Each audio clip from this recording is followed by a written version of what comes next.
mensahe na nais iparinig ng ating Panginoon. Ang pamagat ay lumapit at tumanlong sa piling ng Diyos. Amen. So, napakaganda po na ang lahat ng tao ay talagang magkaroon ng paglapit sa Panginoong Diyos. Dahil lahat ng tao ay, ang tunay na nagmamay-ari ay walang ibang ating Panginoong Diyos. Tama po ba? Kaya napakabuti po ang pamagat na binigay sa atin ng Panginoon. Ang title naman na ibibigay ng ating pag-aaralan sa gabi ito ay Di Dapat Matakot. So babasahin ko po yung key verse, Psalms 46, 1-11. Sa verse 1, ang sabi ng Panginoon na ang nagsulat ay walang iba, si Cora at si Sela. Sabi niya, ang Diyos ang ating lakas at kanlungan at handang saklulo kung may kaguluhan. Verse 2, di dapat matakot, mundo'y mayanig man, kahit na sa dagat ang bundok matangay, kahit na mangalit yaong karagatan at ang mga burol mayanig magimbal. Verse 4, may ilog ang galak sa bayan ng Diyos, sa banal na templo'y ligaya ang dulot. Ang tahanang lungsod ay di masisira. Ito'y ang tahanan ng Diyos na dakila sa lahat. Mula sa umaga ay kanyang alaga. Verse 6, nangingilabot din bansa't kaharian sa tinig ng Diyos. Lupa'y napaparam, nasa atin ang Diyos na makakapangyarihan sa lahat. Ang Diyos ni Jacob na ating kanlungan, sila. Ano man ang kanyang ginawa sa lupa, sapat ng pagmasdan at ika'y hahanga.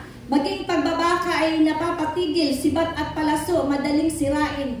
Baluting sanggalang ng kanyang tupukin. Sinasabi niya, ihinto ang labanan. Ako ang Diyos. Dapat ninyong malaman, kataas-taasan sa lahat ng bansa. Sa buong sanlibutan, pinakadakila. Verse 11, nasa atin ang Diyos na makapangyarihan sa lahat. Ang Diyos ni Jacob sa ating kanlungan. Tayo manalangin. Dakilang Ama, tunay, na ang sabi mo nga, lahat ng labi ay magpupuri sa iyo. Lahat ng tao ay sasambahin ka. Lahat ng tuhod ay luluhod.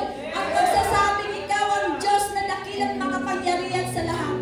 Tunay nga, Ama, alam namin, Panginoon, na kami ay narito, na patuloy na ikaw ang aming tinataas.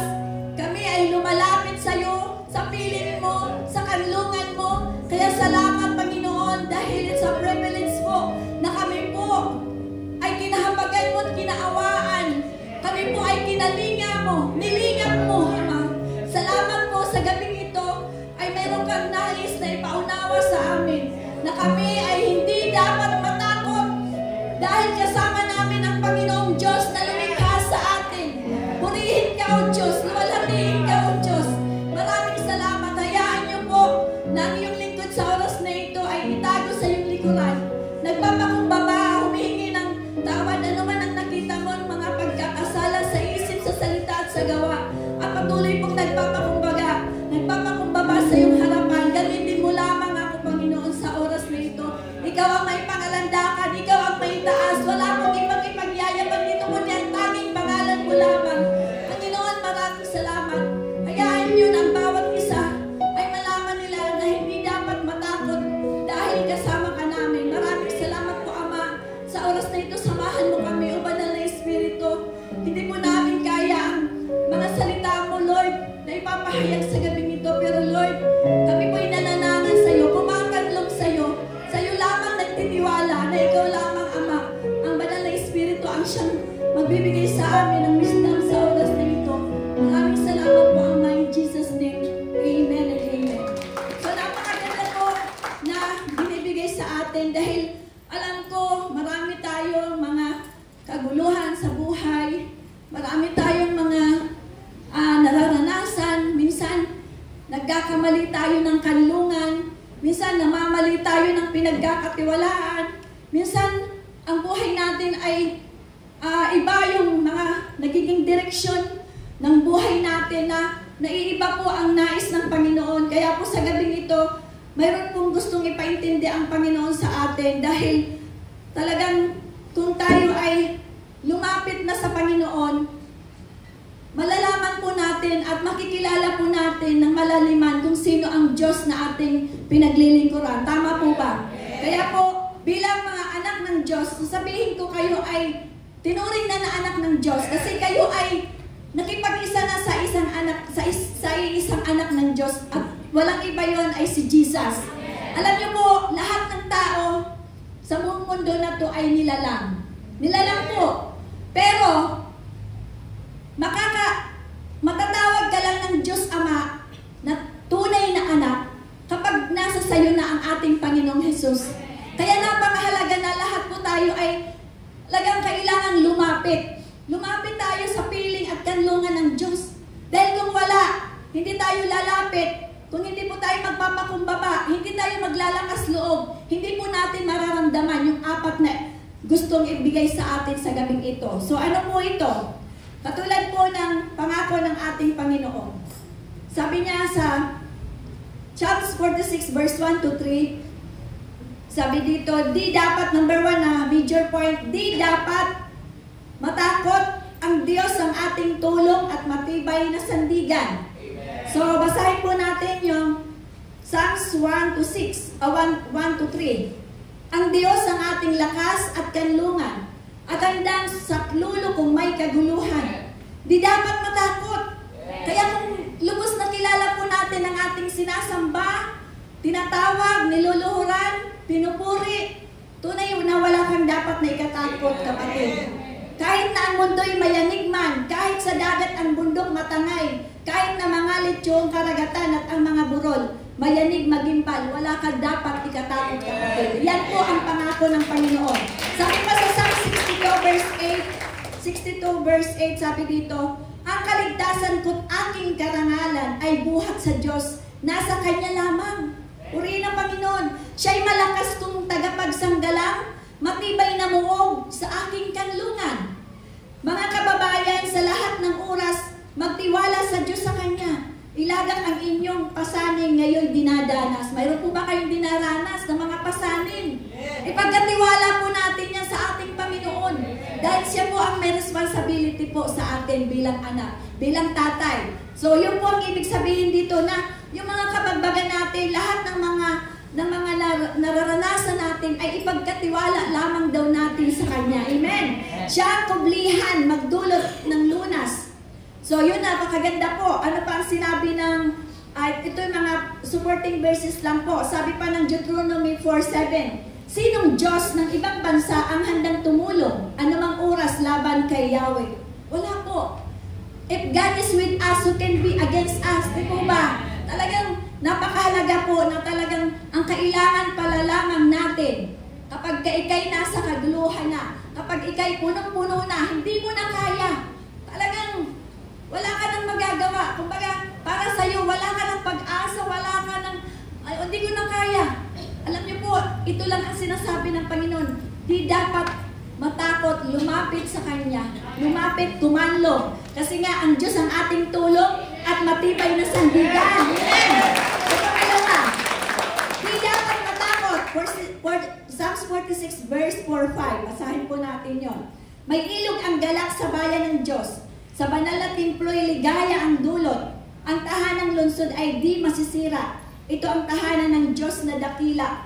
Mula sa umaga ay Kanyang alaga. Purihin ang Panginoon. Alam nyo, ang isang bayan, alam mo, karangalan nila yung mayroong ilog. Kasi bakit? Yan ang kuhaan ng lahat ng source ng pangangailangan. Tubig, panghugas, panglinis. Kaya pag nasa bayan ka na may ilog, grabe po, sobrang galak ng mga tao doon. Kasi bakit? Talagang umaagos ang ilog, talagang sobrang linaw at talagang may pagkukunan ka. At alam niyo po, sa Bible, mayroon din pong tubig na binibigay sa atin.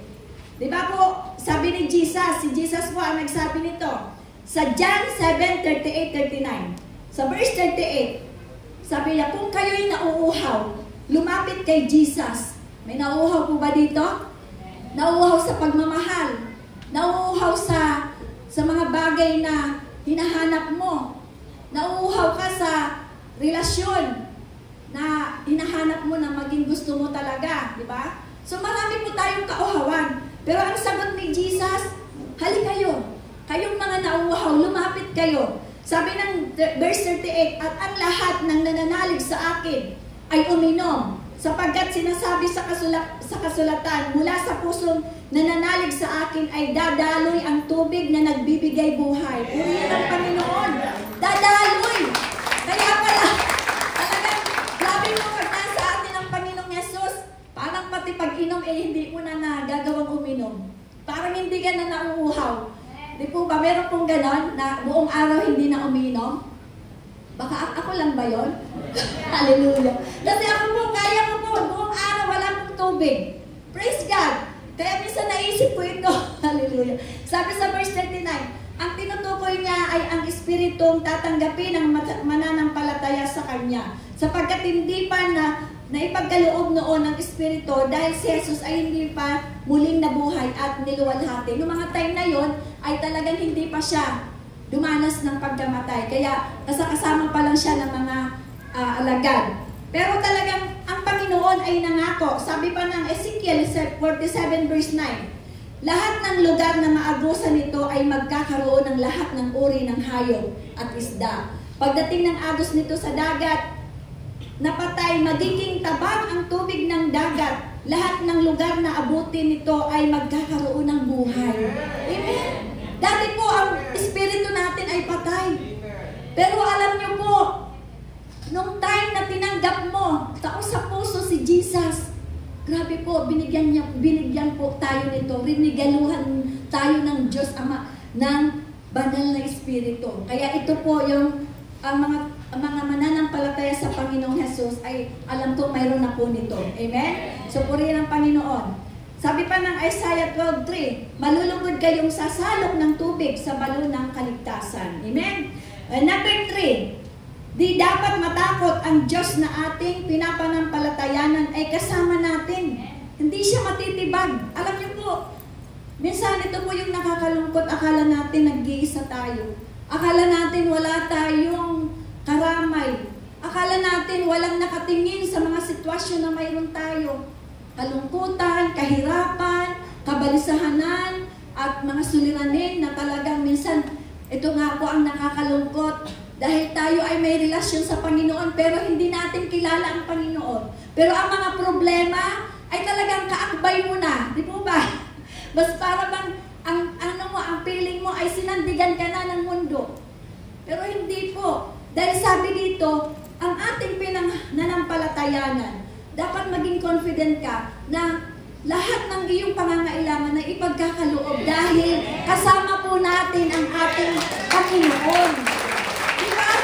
Sabi ng Matthew 1:28, He called us Emmanuel, and ang ibig sabihin sa English, God is always with us. Amen? Naniniwala ba kayo nun? Amen. Hallelujah. Alam ko, talagang kasama natin. Sabi nga ni kanina yung sa namin, sa Silbrook, na ang Panginoon hindi malayo.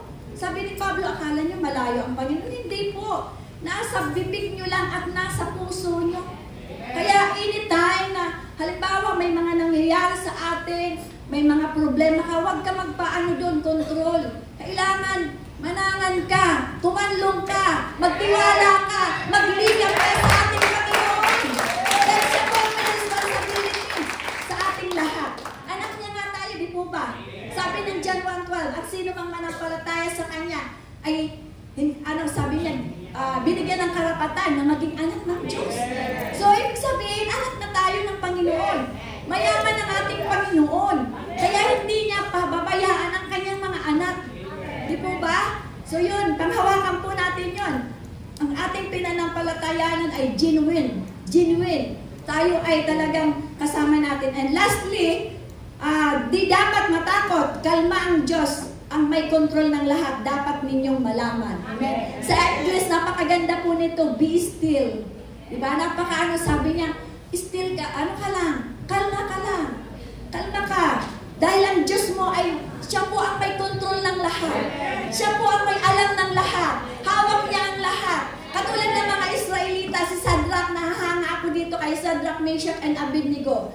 Bakit sila hindi natakot na talagang inilagay sila sa pugon? Kasi kilalang kilala nila ang Panginoon. Na kahit yung bansa na yun ay mayroong 90 foot na ribulto. Sabi ganon, ang patakaran ng hari na yun, ang hindi sumamba sa ilalagay sa pugon. Pero nagpatinag po ba yung tatlo? Hindi po. Kasi bakit? Kilalang-kilala nila ang kanilang Diyos. Bata pa sila, ay tinuruan na sila. Naintindihan na nila si Moses na talagang sinamahan ng Panginoon. Ang kanilang mga ninuno, niligtas doon sa Egypt. Si Abraham ay pinagpala ng Panginoon. Si Haring David ay sinamahan ng Panginoong Diyos. Kaya nanindigan po sila. Ganon din po tayo. Alam ko marami tayong dinadanas na problema. Marami tayong marami po. Nadi-discern ko po yun. Marami, lalo na po dito sa church. But, still, sabi ng Panginoon, anong sabi niya sa verse 10? Sa English, napakaganda po yun eh. Sa verse 10. Napakaganda po yun ng Psalms. Napakaganda basahin kasi sabi niya diyan, still, sabi niya, be still. Kumbaga sa Tagalog, kalma ka lang. Kalma lang. Ang Diyos ang may kontrol ng lahat. Dapat ninyong malaman. If God is with us, who can be against us? Alam mo kung ikaw na maglingkod sa Panginoon, ang puso mo ay alam mo, kilala mo siya, kilala mo kung sino yung nagligtas sa'yo, nagtitiwala ka sa Kanya, kumakanlong ka sa Kanya, nagpapalingap ka sa Kanya, wala tayong dapat inaikatawa. Amen? Praise God, purihin ang Panginoon. Sabi nga ng Psalms 103 last na to, o si Yahweh ang ating Diyos. Ito'y dapat na malaman tayong kanyang-kanyang lahat. Tayong lahat na nilalang, lahat tayo ay bayan niya. Imagine mo po, bayan po tayo. Kabilang sa kanyang kawan. Sino ang kawan ng Diyos? Tayo po yun. At sabi ng John 10:11, ako ang mabuting pastol. Inialay ng mabuting pastol ang kanyang buhay para sa mga tupa. Diba? Napakaganda ang ating Panginoong Jesus, ang ating pastol. At tayo yung mga tupa. Sabi pa sa Isaiah 40:11, at tulad ng pastol, pinapakain niya ang kanyang kawan. Sa kanyang mga bisin, ang maliliit na tupay kanyang yayakapin. Sa kanya, kanlungan ay pagyayamanin at papatnubayan ang mga tupang may sariling kawan. Purihin ang